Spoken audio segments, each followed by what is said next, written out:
Hello everyone and welcome back to Excelsior. We are back with another exciting video in our NCERT Physics Class 12th tutorial series, and today's topics are the concept of electric flux and Gauss law.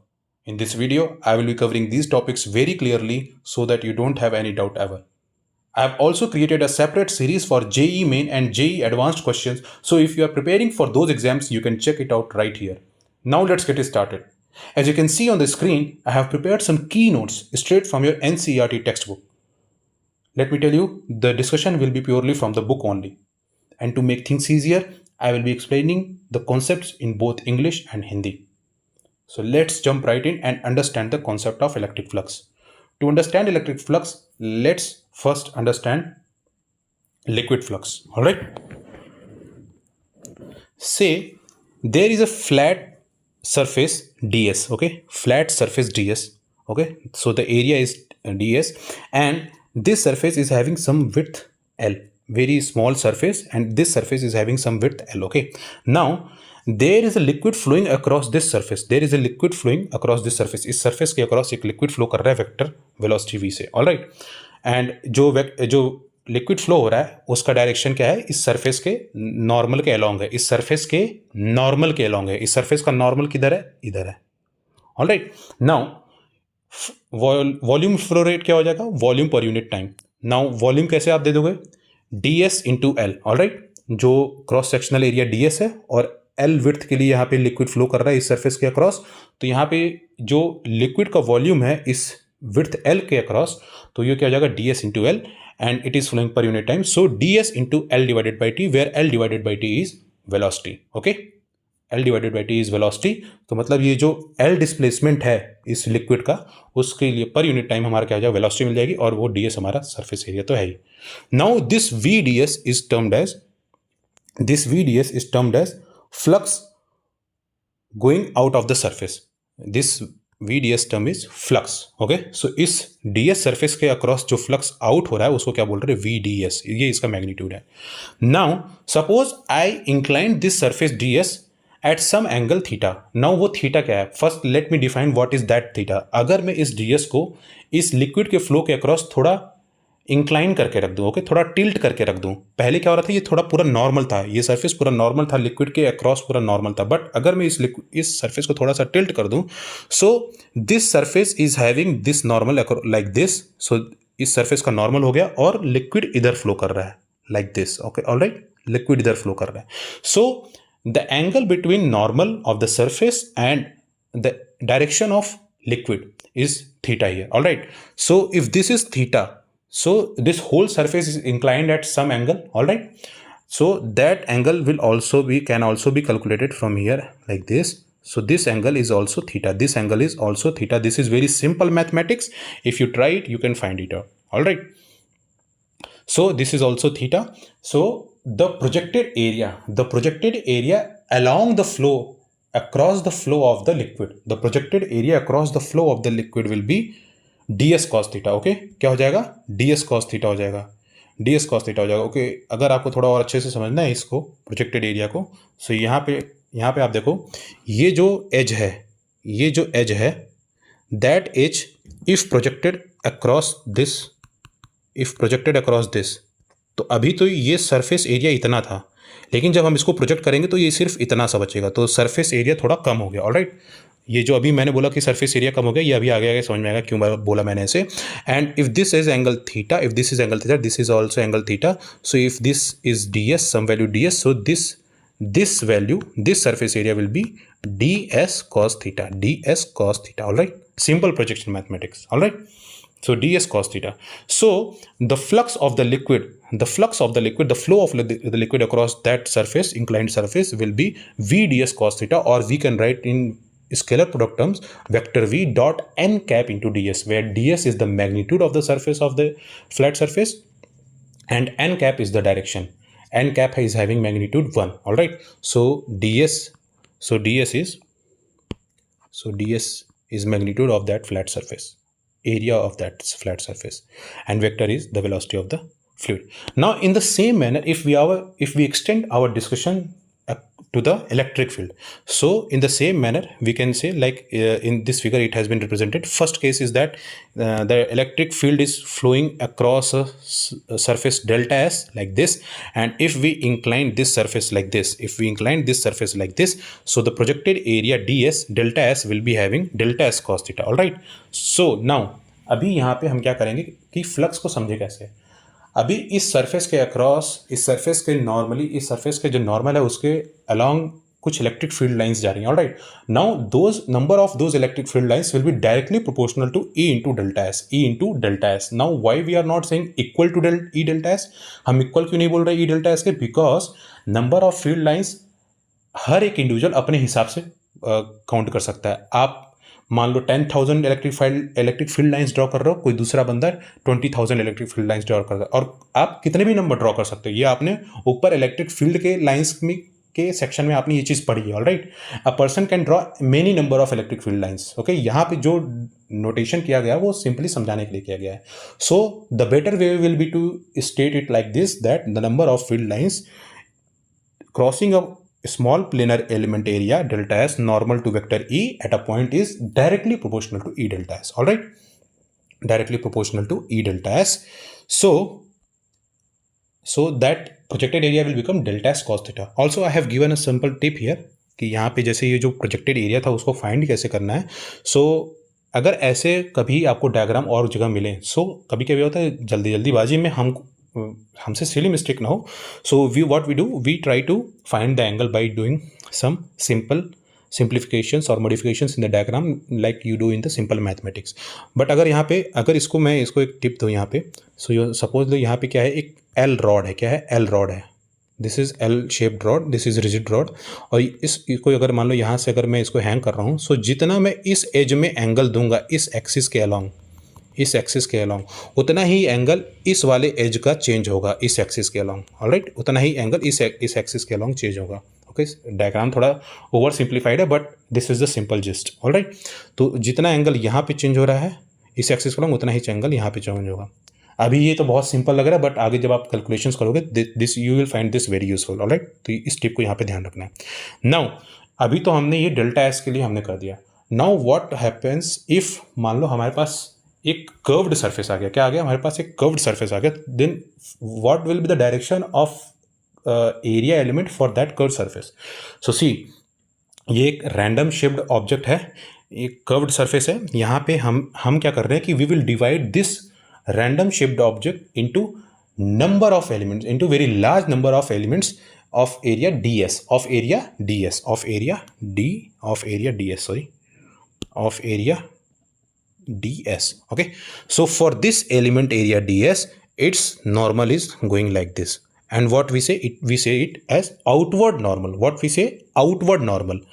So outward normal, suppose कि this across this surface electric field is going like this, so this is vector E and this will become theta. Okay, so in case of closed curved surface, the angle is the angle between the normal of the small area element and vector E. Alright, so इस वाले area से जो आपका flux निकल रहा होगा उसको हम कैसे बोलेंगे? Delta phi, small delta phi. So delta phi through an area element delta S vector is defined by delta phi equals vector E dot delta S vector, which can also be written as E delta S cos theta. All right, E delta S cos theta. Now for a closed surface, theta is the angle between vector E and the outward normal to the area element. Outward normal, again outward normal, this is outward normal and this will be inward normal. So we are not considering this normal, we are considering this normal, outward normal. All right, now E delta S cos theta, this can be represented in two ways. How? E into delta S cos theta. So this is a single term and this is a second term. So delta S cos theta represents projected area normal to vector E. All right, and we can also write E cos theta into delta S, right? And E cos theta we can say E perpendicular, and what it is? Component of vector E along the normal to the area element. along the normal to the area element. पहले हम क्या कर रहे थे, area को ही project कर रहे थे वेक्टर ई के अक्रॉस नॉर्मल. नाउ अब हम क्या कर रहे हैं कि जो एरिया एलिमेंट है उसके ही along हम क्या कर रहे हैं, वेक्टर ई का एक परपेंडिकुलर एलिमेंट ले रहे हैं. So E cos theta. Alright. So this is how you represent E delta S cos theta in two ways. Alright. इसको समझने के दो तरीके हैं. Now unit of electric flux. What is unit of electric flux? Unit of electric flux is newton per coulomb metre square. Newton per coulomb metre square. Alright. Newton per coulomb metre square. So if someone has to give definition of electric flux, so you can say, we have now come, so you can say electric flux delta phi through an area element delta s defined by delta phi equals E dot delta s vector, which is equal to E delta s cos theta. All right. Now here the basic definition of delta of electric flux can be used in principle to calculate the flux through any given surface. All we have to do is divide the surface into small area elements and then calculate flux for each element and then add them up. Okay, so this delta phi, see, this delta phi is for this area element, but there are so many area elements for this curved surface, right? For this curved surface. So what we will do, we will calculate flux for each element and then we will sum them up. All right, we will sum them up. So the total flux for that curved surface can be written as vector E dot delta S. Okay, so here summation, let me write it properly. So phi becomes summation vector E dot delta S. Now you can see that here we have used approximation. The approximation sign is put because the electric field is taken to be constant over the small area element. Okay, तो जो small area element है उसके across तो हमने constant माना है, but अगर बड़ा एलिमेंट है थोड़ा वेरी तो करेगा ना. So that variation is being compensated by the summation. Alright, approximation. Okay, now electric flux, unit of electric flux is Newton per coulomb meter square. All right, now we have come to Gauss law. See, the continuity of Gauss law is with respect to the electric flux. All right, we will discuss electric dipole sometime after. Okay, so what is Gauss law? See, the concept of Gauss law has been developed to calculate some complex situations. All right, complex simple situations, all of them. Now a simple application of the notion of electric flux. Let us consider the total flux through a sphere of radius r. Okay, हम क्या करेंगे, अभी एक sphere जो इसका radius are है उसके across जो हमारा इलेक्ट्रिक फ्लक्स आ रहा है उसको कैलकुलेट करने की कोशिश करते हैं. So what it will be, हमारा क्या था कि कोई भी कर्व्ड सरफेस है उसको एकदम छोटे छोटे एरिया एलिमेंट्स में हम डिवाइड कर देते हैं.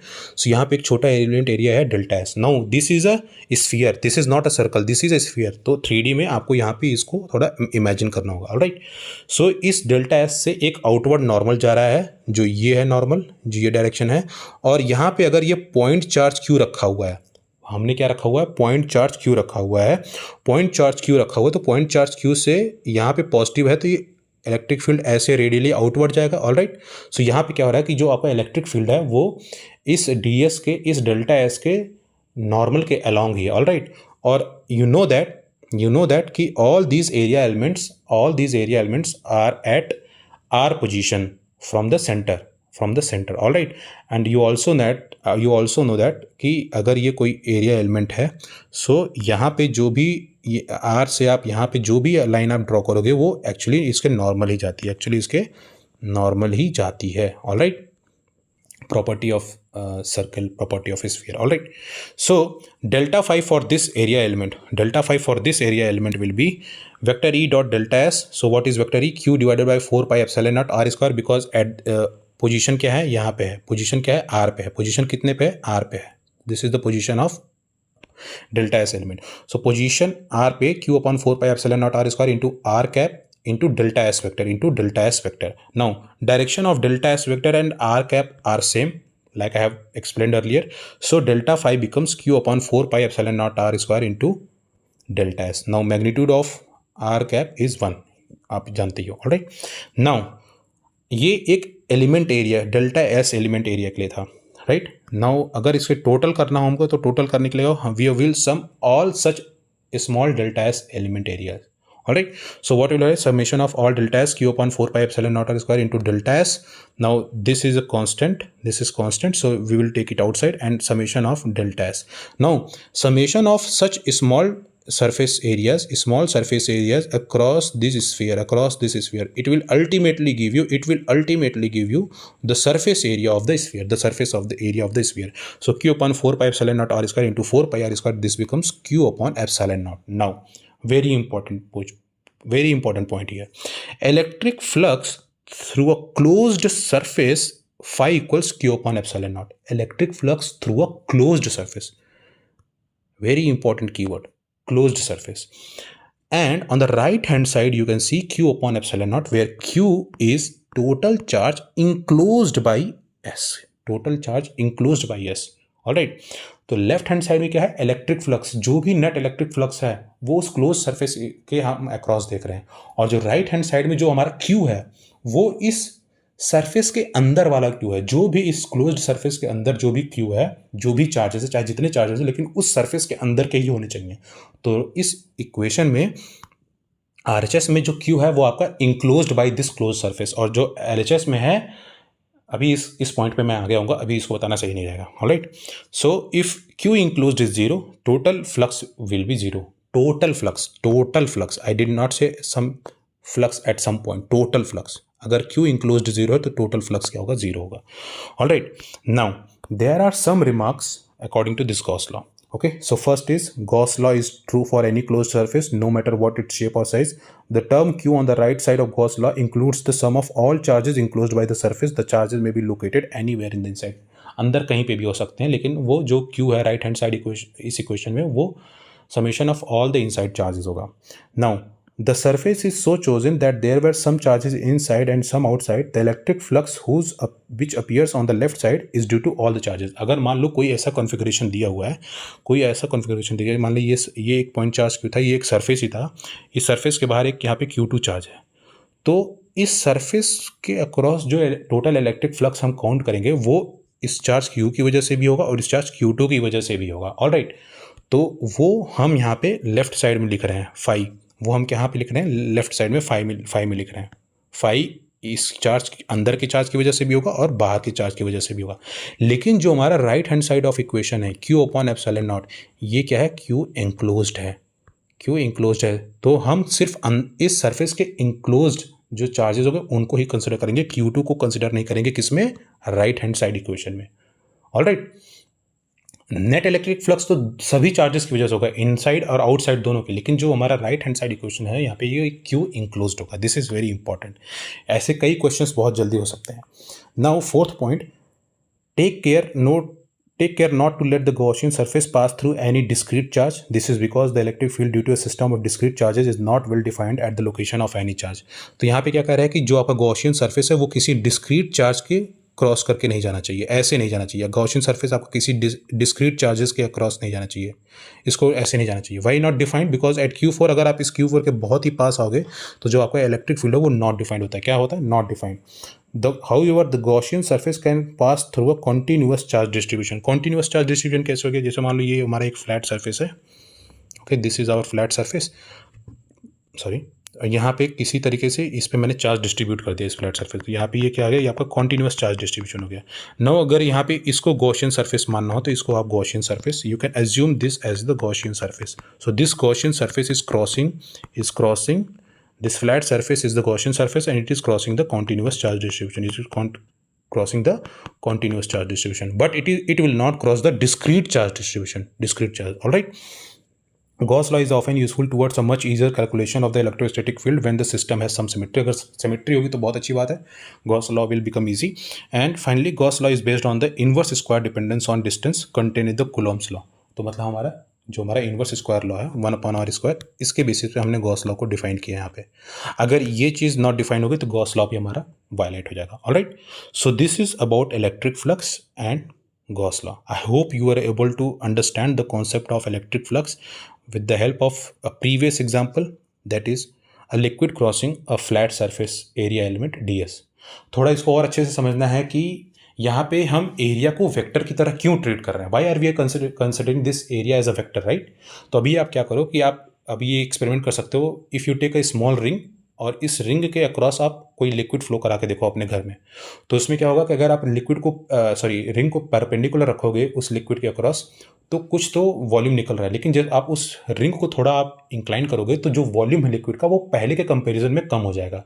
तो इसका मतलब क्या हो रहा है कि जब आप एरिया के ओरिएंटेशन को आप चेंज कर रहे हो, जब आप एरिया एलिमेंट के ओरिएंटेशन को चेंज कर रहे हो तो वॉल्यूम भी चेंज हो जा रहा है। तो इसका मतलब हमारे एरिया ओरिएंटेशन पे हमारा जो है वॉल्यूम, जो आउटवर्ड गोइंग वॉल्यूम है वो डिपेंड कर रहा है। So that is why with respect to the volume coming out of some area element D S, यहाँ पे लिक्विड फ्लक्स डिफाइन किया, फिर उसके बाद हमने यहाँ पे इलेक्ट्रिक फ्लक्स डिफाइन किया। Alright, so this is all about this video. Will meet in another video, hopefully with concept of electric dipole. So these videos of NCERT related concepts will be a little bit longer compared to the videos in which I will be talking about JEE Main or advanced questions. All right, so bear with this. You can watch this video at 1.5x for better experience. All right, so that's it. We will meet again. So until then, stay curious and take care of